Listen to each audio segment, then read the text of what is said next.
Hey there, everybody. It's Darleen Saczawa. Today is day 4 of our vlogging challenge.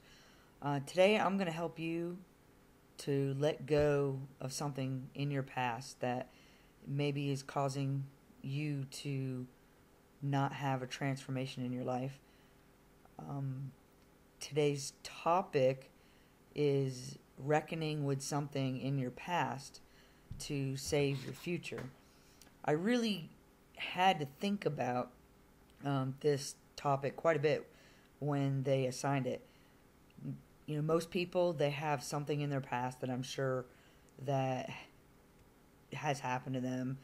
But in this actual challenge, we're to go and look at something that is holding us back from maybe attaining joy or happiness, or in, for me, is attaining success and moving forward to to realize that I can be successful. So as I thought about it, and I hope I don't ramble on. My thoughts aren't as clear today as they normally. I'm a bit tired, but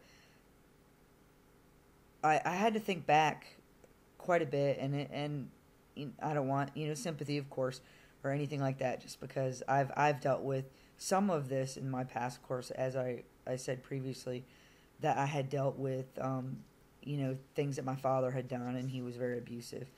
One of the things I think maybe that I might have held on to and not really realize it is that my dad was, not only was he physically abusive, but he was mentally abusive.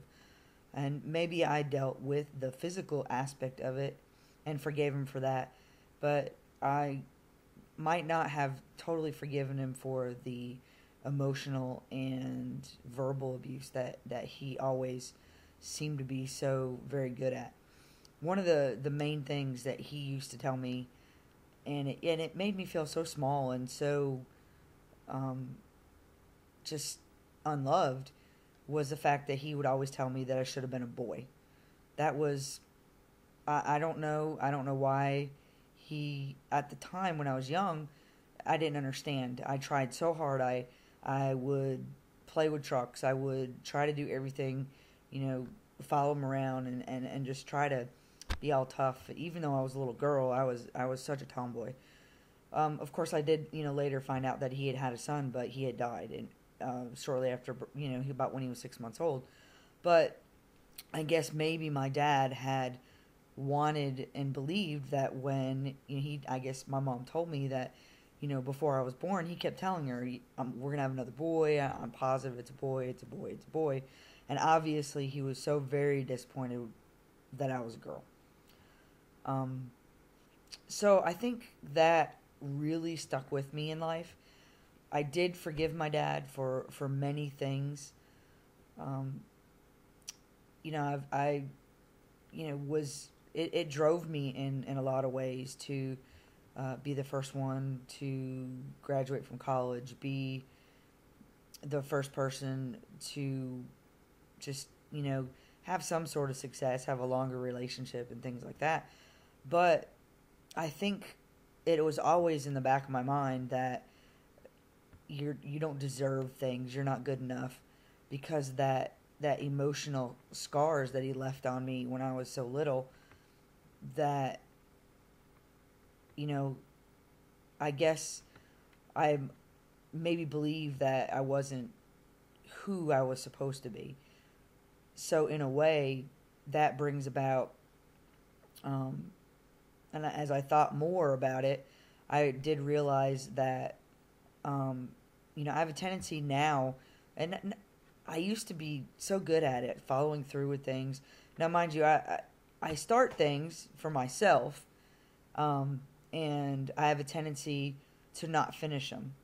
I don't understand it all the time. I read books and I finish those, of course, but just because that's different. But maybe in the long run, it's that satisfaction, or not allowing myself that satisfaction of achieving that goal of actually starting something and completing it to the finish.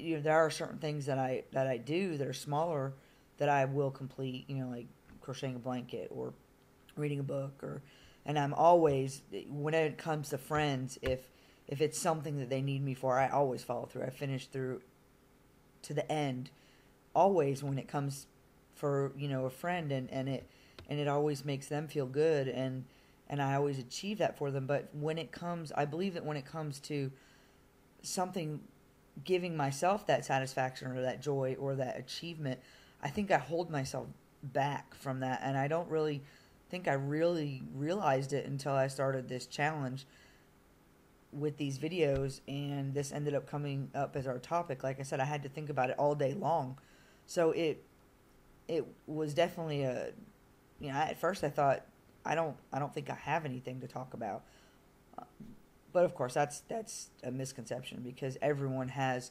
something in their lives that hold them back, and I believe that anyone can find out what that is. It can be a number of things. It could change as time goes on. You may deal with one circumstance at one time, come through that, have learned your lessons, but then of course there's always circumstances. It just depends on how we deal with them and what our choices are on a day-to-day basis. And as I've grown in the past year or two, I've learned from very supportive friends that it's a process.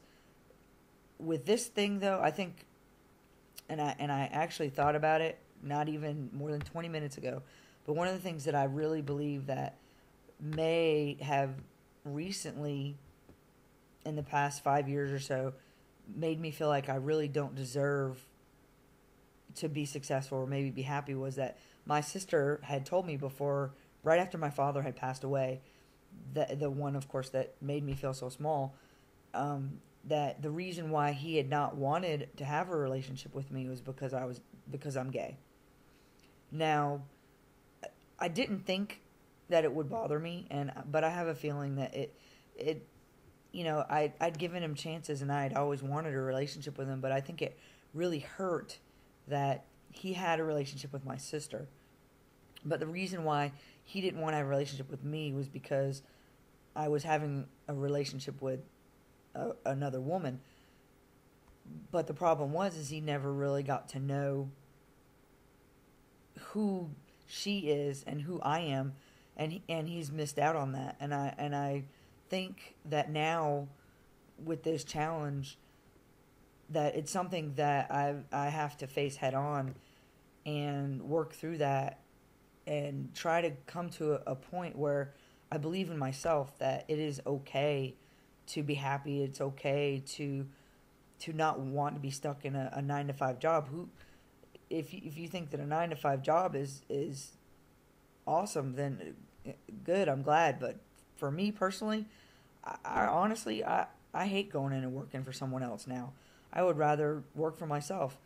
But just in the past probably couple weeks, I've had my own transformations, and I really am grateful and happy that I am doing this vlogging challenge, because it's really brought me out of my shell, and I feel that I've grown, and this is just another hurdle that I need to go past and realize that, and make myself believe that I am I am able, I'm allowed to feel happiness, and allowed to be successful, and allowed to finish something to the end and feel that satisfaction, where I think I've always had a fear of maybe the unknown, or maybe just always been held back just because of the things that I've been told. But I'm sorry this has dragged out a little longer than I wanted to. I think it was harder to get my thoughts together, but I would love to hear back from you, and would love comments. Of course, if you are interested in joining the vlogging challenge, I would love for you to come on board. Just click the link below and find out more about what it's about. And it's real easy. I'm learning that it is a little bit easier every single day that you do it. Just turn on the camera and do it. I honestly don't know why I waited so long, and I'm sure some of these topics will be tough, but it's going to be a great journey. But seriously, if you want to find out more, just click the link below, and I'll see you guys tomorrow.